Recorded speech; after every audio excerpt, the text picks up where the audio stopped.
Sorti en 1999 en arcade, Power Stone est le premier titre Naomi à avoir été converti sur Dreamcast.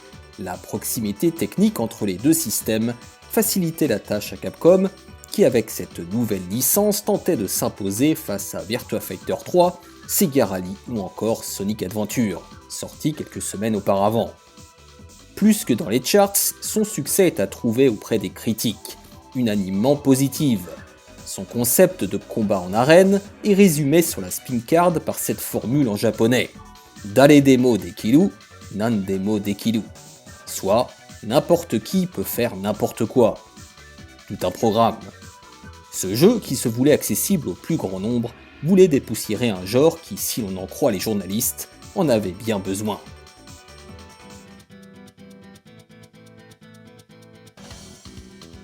Le renouveau de Capcom. Depuis 91, date de lancement de Street Fighter 2 en arcade, les jeux de combat ont toujours été les plus populaires dans les salles et ont tenu le haut du pavé pendant 6 ans.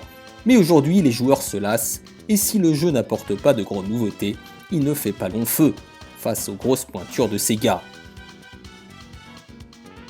Intérêt 92%, un très bon jeu de baston original, un peu dans la lignée de Destrega ou Ehrgeiz.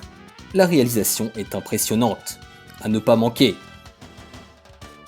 On savait que la Dreamcast était une console techniquement révolutionnaire, mais là on s'aperçoit qu'elle déchire vraiment. Pas la peine d'en rajouter, c'est le jeu de combat qu'on attendait depuis des lustres pour réussir là où Ehrgeiz avait échoué, sortir le genre de son ghetto et apporter un nouveau souffle au Street Fighter, au Tekken-like. Son succès d'estime poussa Capcom à développer une suite plus orienté party game, et à élargir son audience en le portant sur PS2 et PSP. J'ai en ce qui me concerne une affection particulière pour ce titre, pour 2 raisons. La première est qu'il a été pour moi un véritable coup de cœur. Je m'en expliquerai plus tard. La seconde est qu'il est à l'origine de mon tout premier test, dans le site internet que je venais de créer début 99. Oui, c'est là que tout a commencé. Ce texte à la syntaxe maladroite et bourré de fautes d'orthographe transpirait déjà la passion. Bref, c'est avec un énorme plaisir que je me replonge 20 ans après dans Power Stone. Et ouais.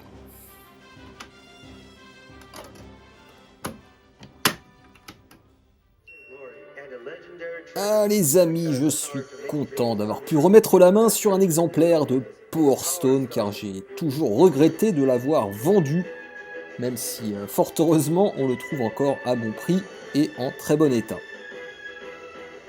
Alors Power Stone, comme on le ressent dans l'intro, c'est un jeu de combat qui dégage une atmosphère très particulière. À mi-chemin entre la BD et les films d'aventure, il a sans aucun doute sa propre identité et pas seulement d'un point de vue graphique comme on le verra. Alors son concept rappelle un peu le jeu Ehrgeiz, comme les journalistes l'ont rappelé dans les magazines, un jeu qui était sorti sur PlayStation, mais Power Stone est à mon sens bien plus abouti. À vrai dire, je pense que c'est le genre de jeu qui ne pouvait sortir que sur Dreamcast à l'époque, parce qu'il demandait un certain nombre de prérequis techniques, de par son concept de combat en arène, où tous les éléments du décor, ou presque, peuvent être manipulés. Et ça on le verra, c'est l'une de ses grandes forces. Alors là vous voyez le roster qui est composé de 8 combattants, c'est peu, indiscutablement, et c'est d'ailleurs l'un des reproches qu'on lui adressait à l'époque. Honnêtement ça ne m'a jamais dérangé parce que dans les faits je prenais toujours les mêmes personnages, à savoir le héros, celui qui est habillé en rouge, le sosie de Gohan et le samouraï. Alors le jeu m'a tout de suite attiré par son style graphique, qui est certes minimaliste, mais soigné. Pris isolément, il est clair que la modélisation des personnages et des décors n'était déjà pas exceptionnelle. On voit que le nombre de polygones est assez réduit. Et il faut dire que Virtua Fighter 3 était passé par là. En revanche, le jeu se rattrape par sa direction artistique originale, sa réalisation solide. Je rappelle que le jeu tourne à 60 images par seconde. Il propose des textures hyper propres, des décors bourrés de détails et un univers peaufiné à l'extrême. Bref, on sent que Capcom avait de vraies ambitions derrière cette nouvelle licence. Et c'est pas le petit jeu qu'on pourrait croire qu'il est. Alors je comprends que ce soit pas du goût de tout le monde.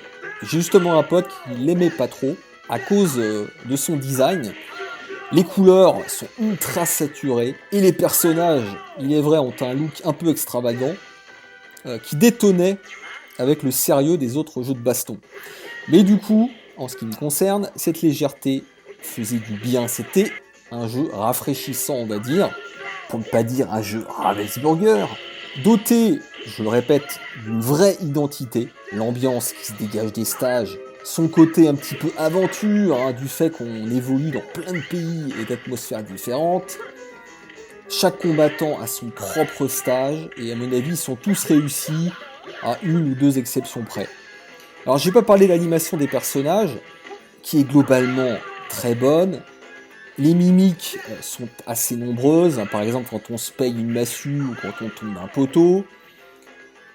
Sur le plan des musiques, c'est encore du très très bon, dans un style qui convient totalement au graphisme.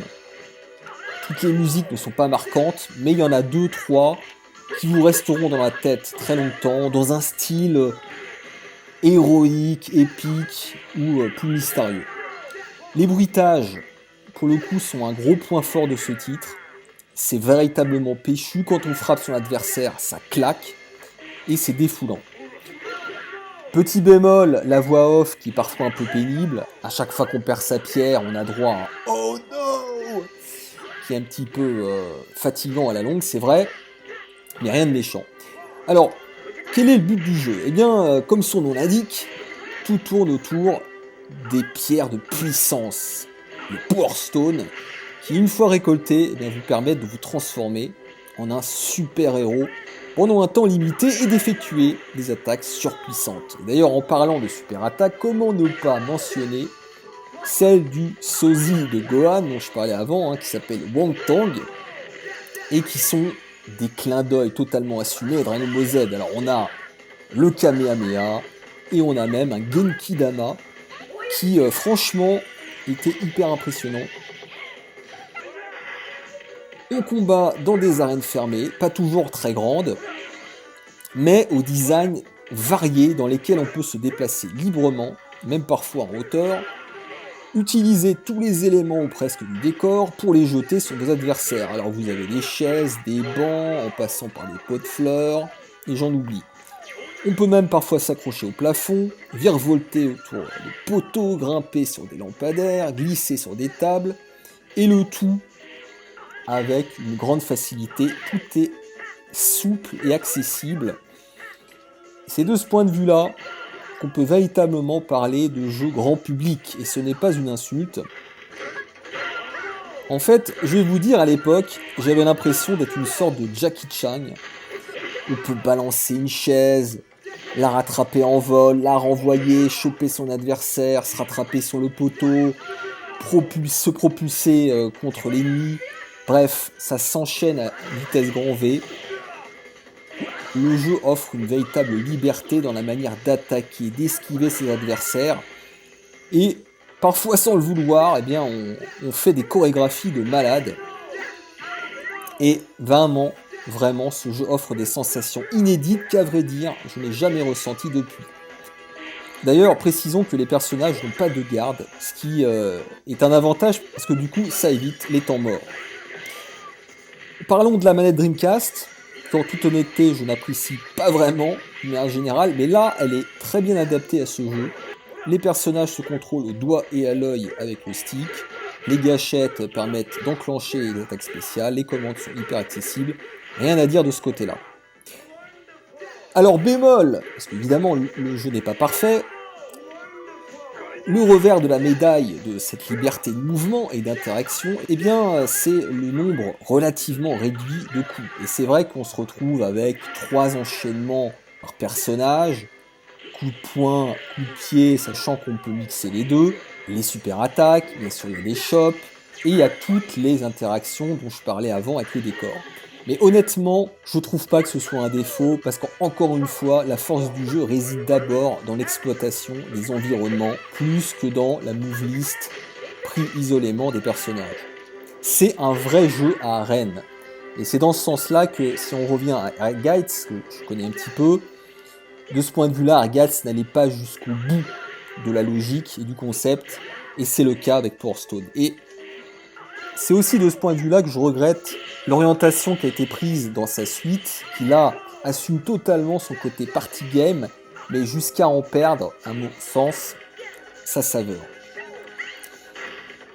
Voilà, donc c'est un jeu que je vous conseille évidemment chaudement. Je peux vous dire que j'y ai joué là depuis, j'y ai joué peut-être 1h30. Je m'éclate encore avec ce jeu, même 20 ans après.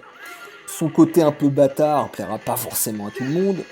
Ça dépend des personnes, certains s'en lasseront vite, même à 2 joueurs, tandis que d'autres comme moi, pas du tout.